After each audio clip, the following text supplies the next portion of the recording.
Okay, so first of all, I'm going to say I'm not a professional videographer, and you'll hear my dogs barking in the background because my neighbors are doing something in their front yard that my dogs think they shouldn't be, so I hope that doesn't ruin this video completely.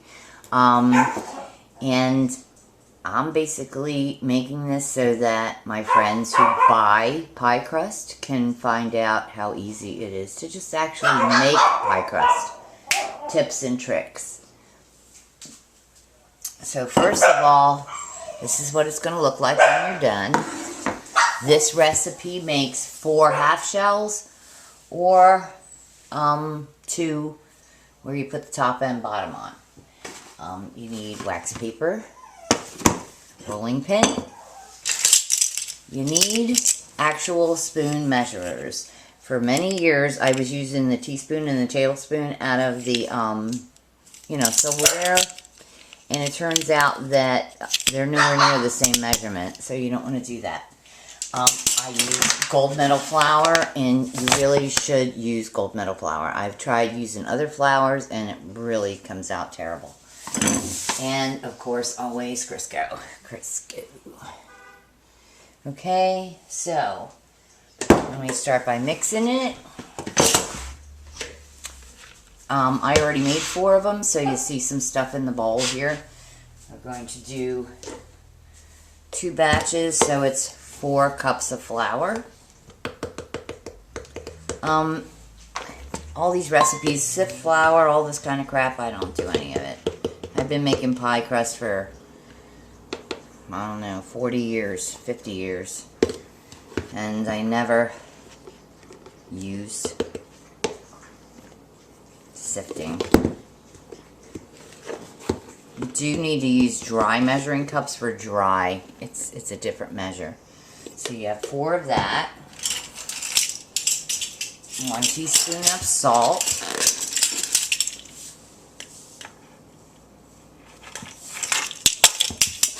And 1 teaspoon of baking powder. Now, I have never had problems substituting baking powder, so if you buy the cheap baking powder, I think you're okay with that. And I like smooth it fast. Now, at this point, I just mix all the dry stuff together so that it's kind of blended properly. Now, you're going to move on to the Crisco. For this recipe, it's 1 1/3 cup of Crisco. So, again, I went to cooking school when I was a kid, and they all this thing about water and stuff. I don't even bother with that either. Pie crust is, it's pretty good if you get close. If you're not close, then it's a problem, but close is good enough with pie crust. I think people sweat the small stuff too much when it comes to cooking, which is what makes it sound so much harder than it actually is. And then I just cut that off. Okay, there's my cup. Putting it in there.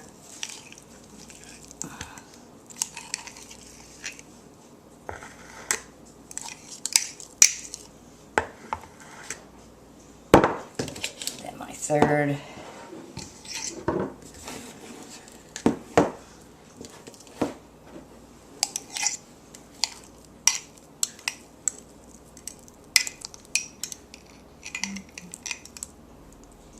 Oh, I forgot the mood music.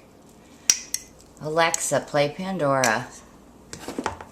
Need mood music. Bread radio from Pandora. And mine is Bread Radio. Alexa, volume 6.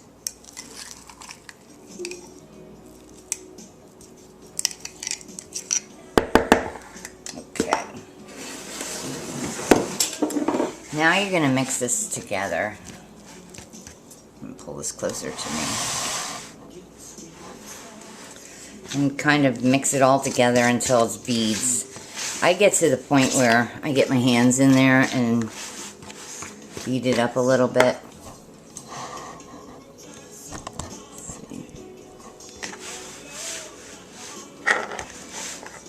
you know, like this. It's just easier.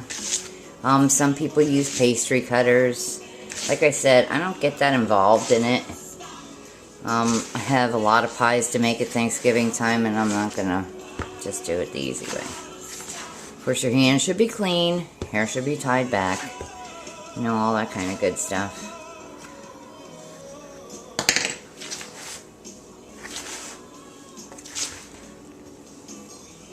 You're getting that Crisco all the way through everything.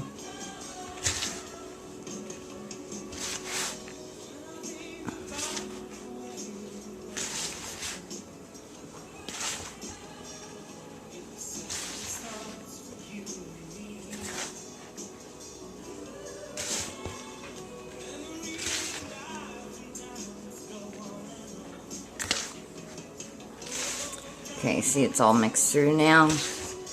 Kind of looks all pearly. You don't have any big clumps of Crisco someplace. It's really, now,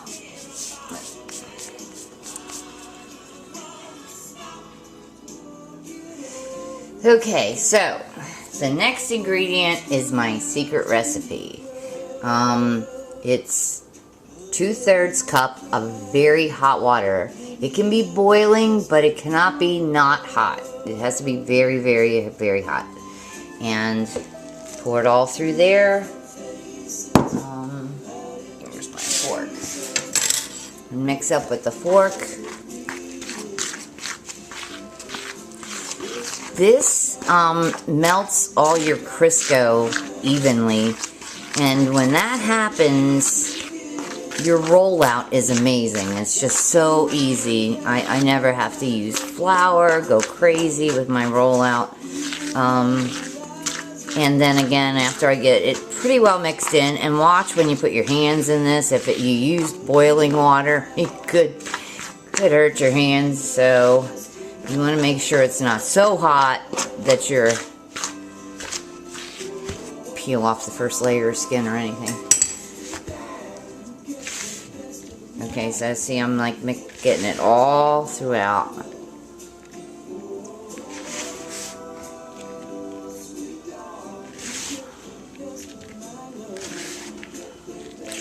I'm gonna get all the flour, dry stuff from the bottom, get it mixed in with the Crisco and the water. Now, my mom, she makes like a bunch of batches at once. I only do 2 at a time because it seems like I can't mix thoroughly enough if I do more than 2 batches at a time. And it really doesn't take that long to do, so it's not worth ruining the pies to do more batches than that. Okay, so now it's pretty well mixed in together. It's all moist. I'm throwing it everywhere. And then you want to make 4 balls. You don't have to be perfect. Just so that you know how much you're using with each pie crust. So you don't use too much in one and then don't have enough for your other crust. And it doesn't really matter of packing it. You don't ever want to overwork your pie crust. So it's just kind of like segmented in 4 segments, if you can see that. Like I said, not a professional at this kind of stuff, just for my friends and family. Okay, so videotape this. So I pull out my wax paper. I'm wondering if you can see this on the camera. I don't have a cameraman, it's just little old me. Okay, so you have your 2 sheets of wax paper. I like to tuck mine under my belly so I can hold it. And wax paper is never wide enough because you need it to go from one side to the other completely. And unfortunately, it should be a little bit bigger so you can do that. And that's usually where you run out of your dough. Then I mash the dough down. It doesn't have to be like crush, just so I have it already in like a circle kind of idea. So, you know, you can see that. Can you see that? Yeah, there we go. I videotaped this before and you couldn't see any of it. This is pretty stupid on my part. Okay, cover it with the other piece of wax paper and you kind of roll it in every direction. Roll it softly in the beginning. You're just moving the dough around, kind of mashing it. Turn the sheet around a little bit. Mash that way. Try and keep your wax papers together. That's why I usually lean against the counter. And then as you get it kind of spread out, now you can start mashing it a little bit, rolling it harder.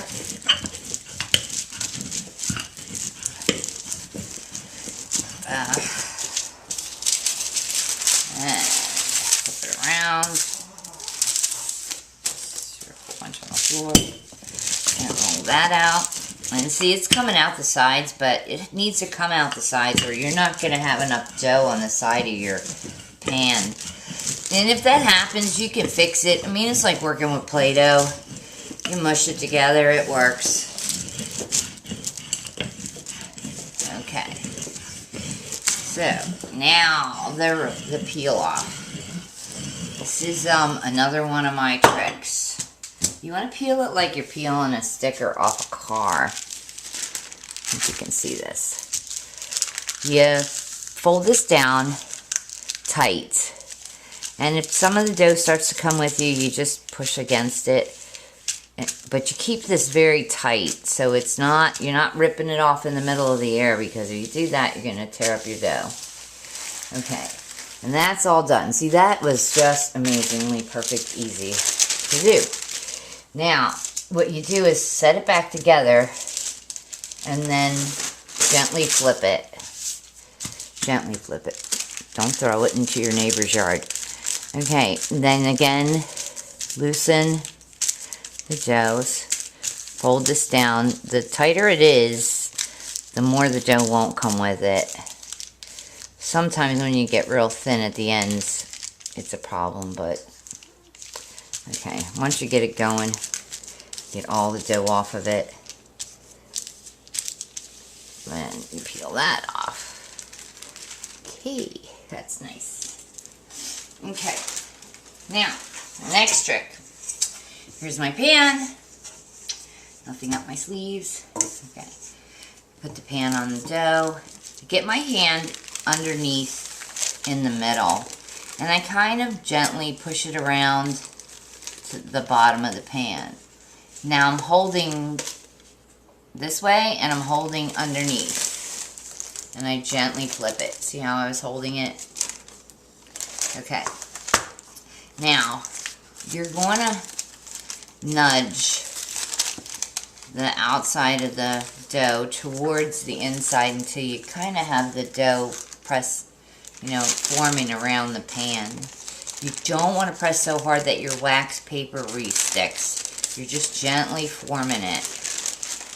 And then you just lift that wax paper off. It was already loosened, so, and then you could fix this better. Now, see, there's a big gap over there that needs to be filled with dough. But that's okay. That happens frequently, and it's easily done. You just take a glop of dough. If it's a big thing like that, where it's going all the way down into the pan, you have to start down in the pan and just kind of mush it up. Gently push. Sometimes it breaks in here. No big deal. It's going to be covered with pumpkin pie or chocolate mousse or cherries or whatever you're sticking in there today. Then you roll up dough. If it's too big, you break it off. Once you get how much you want to roll, you roll it up. You're just rolling gently right now. You're not making anything fancy at the moment. You're just rolling it up so that you get it kind of formed at where you want it to be. And I'm pretty good taping this. I have a habit of turning the camera off when I want it on and on when I want it off. Like I said, I'm not a professional videographer. Just now we're going to more form it like into like a kind of rounded thing. Like this. Just rounded. Nothing special again. We're just cleaning it up a little bit, because if you don't do that, when it bakes, it's going to be all crumbly, and you're going to end up with part of your pie shell in the oven or wherever you set the pie down, because it makes it too crumbly. So you want your crust to be basically smoothed out. Now,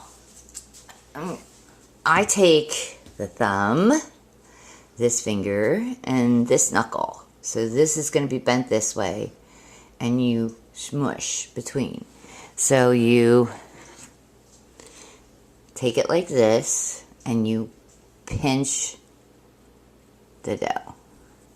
And then you go where you last were with your thumb and pinch the dough. And, you know, because I'm doing it in midair, it's breaking a little bit, but I'm really trying not to sweat the small stuff with cooking. People like how it tastes. It's always nice if you can have it look real pretty. I go pretty fast with this, and I use my second hand to kind of hold the dough in place. So I'm putting my finger in the last groove, and then holding it to the crust and doing that. And so I move along doing that. I've seen people do it with a fork instead. I like this way. It looks like my grandma's pies, and, you know, I think cooking is like a step back in history. When you bake something your grandma used to bake, you remember her. So it's kind of like baking with grandma again. Or remember my mom when me and my mom did it, and, you know, it's kind of, you bring all the family members back in life. So there you go. See, that wasn't hard at all. And I hope you enjoyed this. It's really just passing on some stuff that grandmoms used to teach their kids, but they don't anymore because their kids are playing video games or on Facebook. Alrighty, well, happy Thanksgiving, girls.